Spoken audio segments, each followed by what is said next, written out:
Day 471 of the Ukrainian War Map, also known as the Russo-Ukrainian War. Juzzy here, and today is another update as I take a simplified and down-to-earth approach to some of the most important happenings on the ground in Ukraine. So starting off, we'll take a look at those Russian losses, and currently Russia is sitting on more than 213,000 military personnel losses. Then as we take a look at the hardware losses, 10 tanks, 24 APVs, 34 artillery, 4 MLRS. So these are the unguided volley of rocket artillery systems that Russia uses, and 4 air defense systems. Not to mention, you'll see up the top there on the left that we have now hit 1,000 Russian casualties, which is pretty indicative of a gearing up counteroffensive by the Ukrainian forces, as it always has been.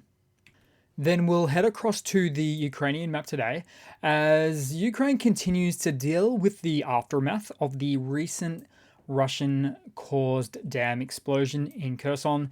And I say the Russian-caused dam explosion for any naysayers, and there's good reason for it too.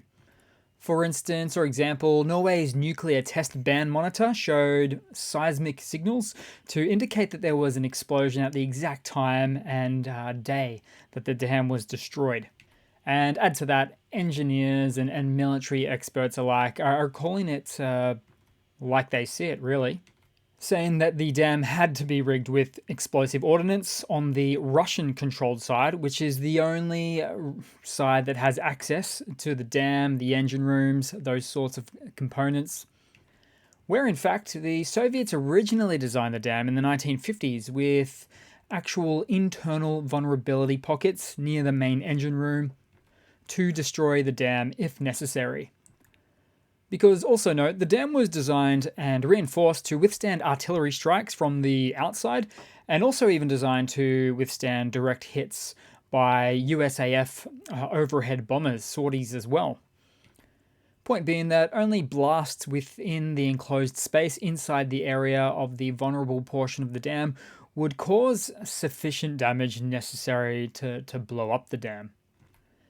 But then, of course, we have a series of Russian soldiers on the ground who admitted to loading up the internals of the dam with explosive agents, and they originally had set the dam blow up for New Year's, but then it was delayed. And they spoke about this all back around November, December last year, so it was actually, unfortunately, to be expected.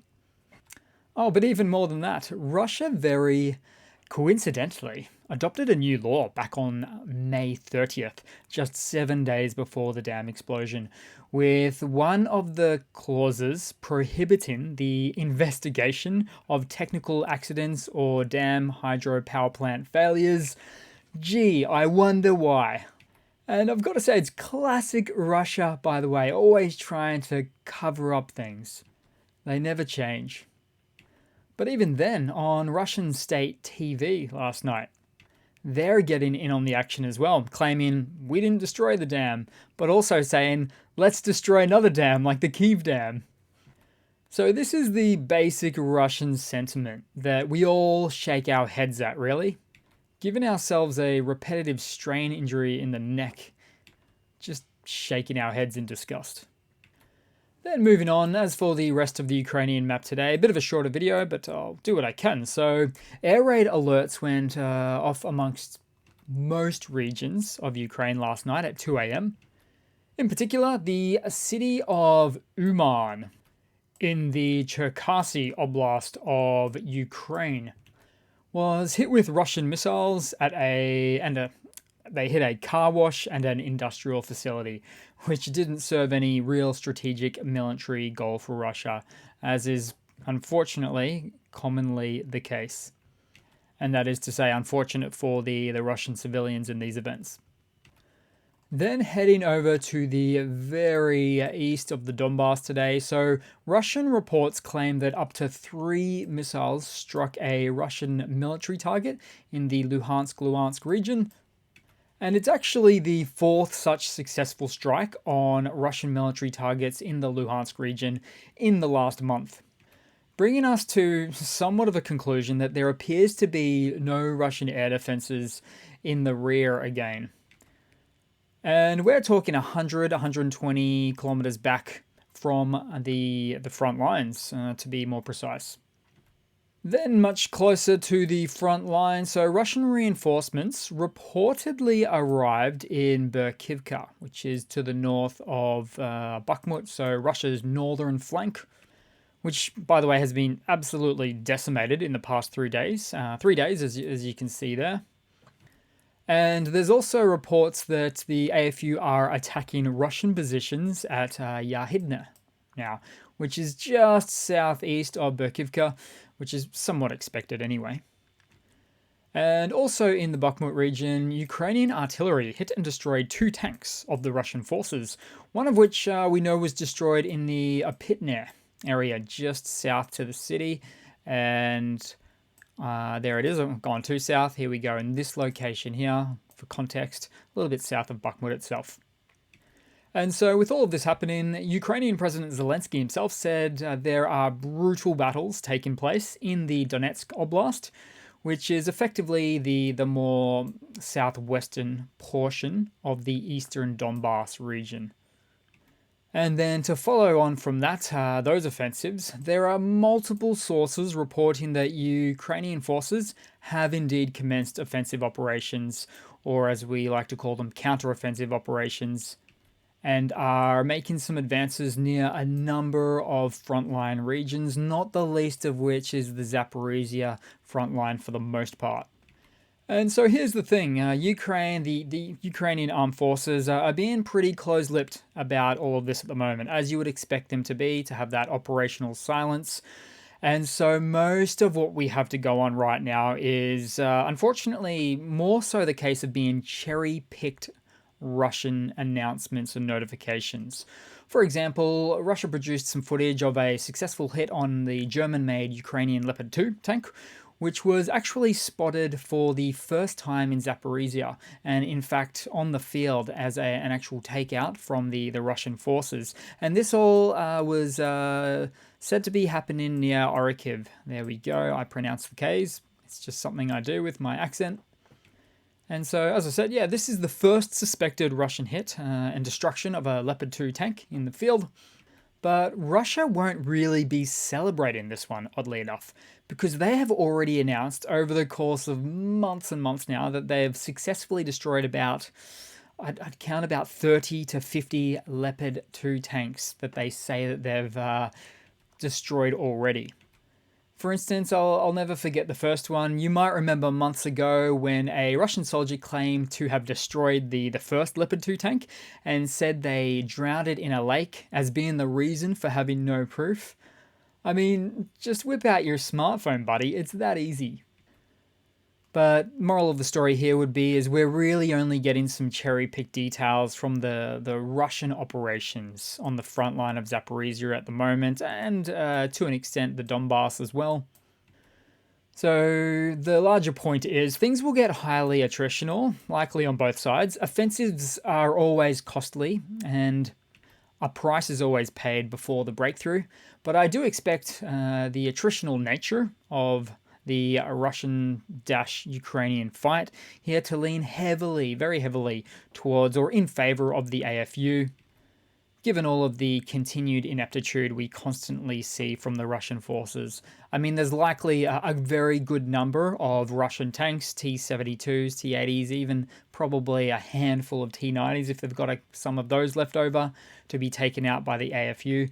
So it's very difficult to put that Leopard 2 in context right now, but I'm sure we'll be able to certainly soon. And so back to the map more specifically right now, from what we can gather so far is that Russian troops at many parts of the front line are getting pounded by tube and rocket artillery, storm shadows, JDAMs, and so much more. And the long-range strikes, such as in Tokmak and Melitopol in the last hours, is even more interesting.